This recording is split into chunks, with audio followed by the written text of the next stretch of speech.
There are a few French regions known quite as well as Champagne, internationally recognised, UNESCO protected and exported worldwide. This year, though, its growers are concerned. It's a lot of work for this American market. It represents years of meetings with importers, trips, tastings on site.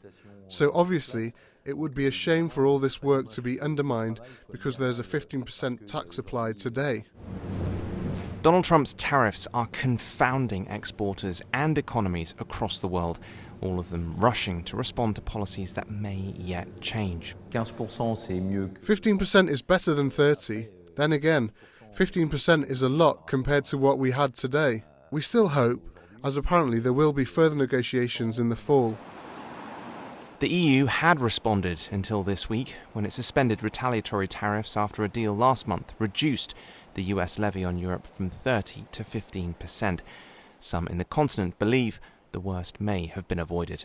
I think the deal is a positive thing, and hopefully it can bring some stability, because there's been too much turbulence with recent events, and obviously with lots of war and political challenges going on. So yeah, generally I'm pleased. I think it's misguided, and I think it's ripping off, because it's imposing tariffs that are not supposed to be there.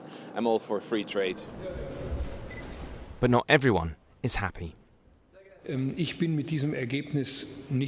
not satisfied with this outcome in the sense that the deal is satisfactory, but I'm saying that given the starting position we had with the US, it was obviously not possible to achieve more.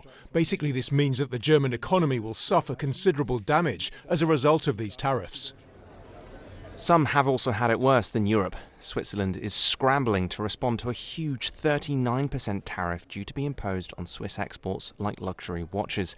That's higher than the original 31% levy proposed by Trump, reportedly a reaction to a bad-tempered call with Swiss President Karin Keller-Sutter. Others seem to have struck better bargains, including the UK, which now has more beneficial terms for its car makers than its EU competitors. The worst may have been avoided by some in Europe for now, but the message from Washington is clear. The United States can and will use trade as leverage, even against its closest allies. Now, people in places like Britain may see some short-term advantage, but the question for European governments is how they absorb the impact of these tariffs and what it will mean for consumers, for taxpayers, and for voters. Joel Flynn, TRT World in London.